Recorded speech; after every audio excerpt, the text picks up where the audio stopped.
So ఇవాల్టి business న్యూస్లో main topic వచ్చేసి బ్యానర్ హెడ్డింగ్ సిల్వర్ ఇన్వెస్టర్లకి షాక్. కొన్ని గంటల వ్యవధిలో 30,000 పతనమైన వెండి ధరలు కారణం ఏమిటి? మీ అందరికి తెలుసు 2025 ఇయర్స్లలో బంగారం వెండి ధరలు విపరీతమైన ఒత్తిడికి లోనయ్యాయి. ఈ కారణాలు అనేకమున్నా అందులో ప్రధానంగా మనం 4 గురించి మాట్లాడుకోవచ్చు. ఆ 4 కారణాలు ఏంది, ఇవాళ ఎందుకు వెండి ధరలు పడిపోయాయి, ఈ పతనం కారణం ఏమిటి, ఇది తాత్కాలికమా లేక కంటిన్యూవా? ఆ విషయాలన్నీ మనం ఈ వీడియోలో చర్చించేందుకు ప్రయత్నిద్దాం. ఇది ఎవరైతే బిజినెస్ న్యూస్ మీద ఇంట్రెస్ట్, వారి యొక్క అవగాహనను పెంచుకోవాలనుకుంటున్నారో వాళ్ళు తప్పకుండా ఈ వీడియోని మిస్ కాకుండా చూడండి.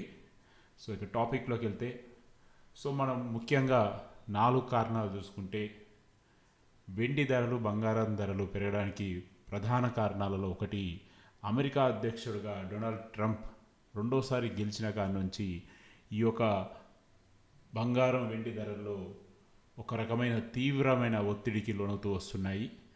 మీ అందరికీ తెలుసు, ట్రావెల్ బ్యాన్ అని చెప్పేసి, అదేవిధంగా ట్యాక్సేషన్ దాదాపు 200% వరకు పెంచడం.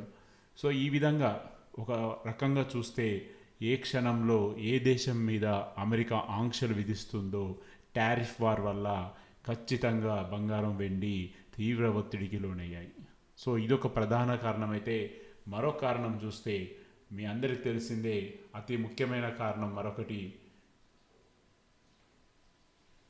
వార్. రష్యా ఉక్రెయిన్ వారు కూడా బంగారం వెండి ధరల పెరుగుదలలో తన వంతు పాత్రని ప్రధానంగా పోషించాయి. అసలు ఈ వార్ స్టార్ట్ అయిన రోజు నుంచే ఈ ధరల్లో ఒక రకమైనటువంటి అనిశ్చిత వాతావరణం నెలకొంది.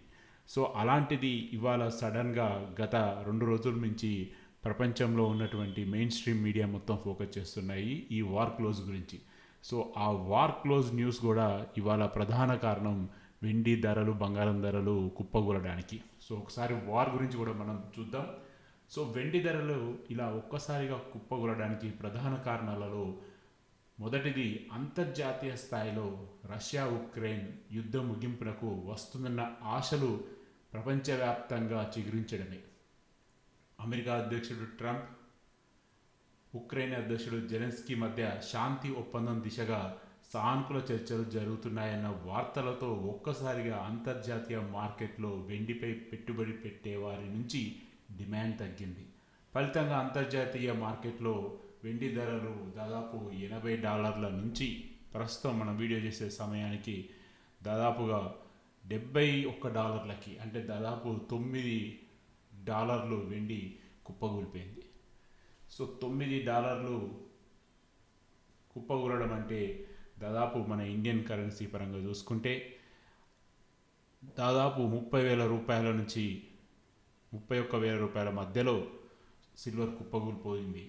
ఇందులో ప్రధాన కారణం వార్ క్లోజ్ గురించి. రష్యా ఉక్రెయిన్ ఒక వార్ ముగుస్తుంది అన్న ఒక వార్తల వల్ల ఇవాళ సిల్వర్ బంగారం కుప్పగూలడానికి ప్రధాన కారణం. మరొక కారణంగా మనం చూసుకుంటే, మరొక ఇంపార్టెంట్ కారణం వచ్చేసి ప్రాఫిట్ బుకింగ్.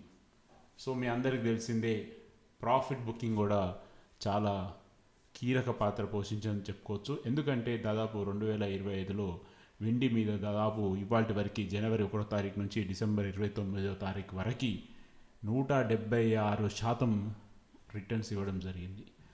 ఒక్కసారిగా వార్ క్లోజ్ అవుతుందన్న వార్తతోటి ఇమ్మీడియట్లీగా దాని ఇంపాక్ట్ అనేది ప్రాఫిట్ బుకింగ్ మీద రావడం జరిగింది. ప్రతి ఒక్కరు కూడా ప్రాఫిట్ బుకింగ్ మీద ఫోకస్ చేయడం జరిగింది. ఎందుకంటే వార్ ఒక్కసారిగా ఉన్న పలానా అర్ధరాత్రి పూట అగ్రిమెంట్ సక్సెస్ అయిందని చెప్పి వస్తే ఒక్కసారిగా ధరలు పడిపోతాయి అన్న భయంతో ప్రతి ఒక్కరు కూడా వారి యొక్క ప్రాఫిట్ని బుక్ చేసుకుంటానికి ముందుకు రావడం వల్ల ఇవాళ సిల్వర్ ఒక్కసారిగా 30,000 కుప్పగూలడంలో దీని పాత్ర కూడా చాలా ముఖ్యమైనదని కూడా చెప్పుకోవచ్చు.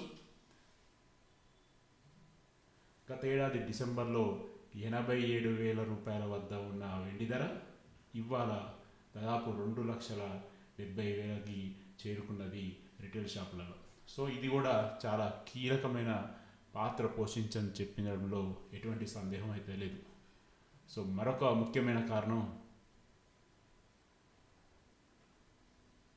Chicago mercantile exchange. సో ఇది కూడా ఇవాళ వార్తల్లో ప్రధాన అంశం.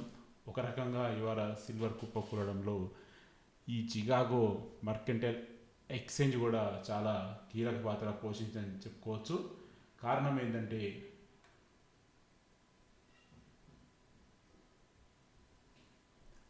చికాగో మర్కంటైల్ ఎక్స్చేంజ్ వెండి ఫ్యూచర్ కాంట్రాక్టులపై మార్జిన్ మొత్తాన్ని పెంచడం కూడా ఇవాళ మార్కెట్ మీద ప్రభావం చూపెట్టింది.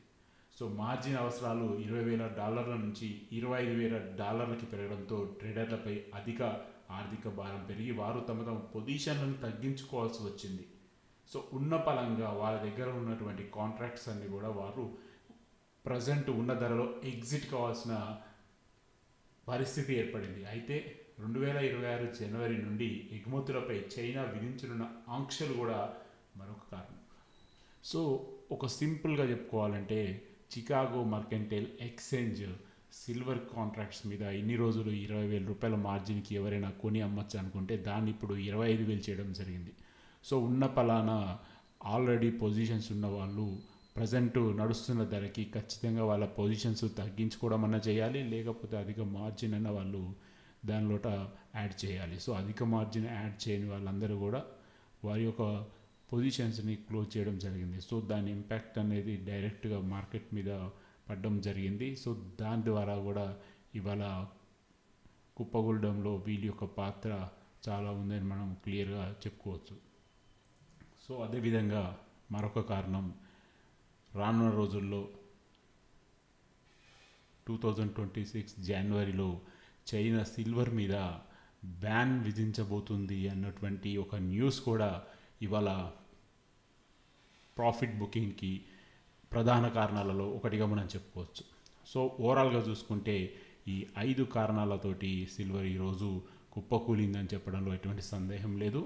ఒకవేళ రష్యా ఉక్రెయిన్ వార్ గురించి ఎటువంటి న్యూస్ కనుక రాకుండా, అదేవిధంగా చర్చలు ఇంకా సఫలం కాలేదని ఏ క్షణాన న్యూస్ వచ్చినా మళ్ళీ ఇది తిరిగి పుంజుకుంటుందనడంలో ఎటువంటి సందేహం అయితే లేదు. సో ఇవి ధరలని కంప్లీట్గా మనం మేజర్ ఫ్యాక్టర్గా వార్ అని చెప్పుకోవచ్చు. ఆ వారే దీన్ని రానున్న కాలంలో దీని యొక్క ఫ్యూచర్ని డిసైడ్ చేయబోతుంది.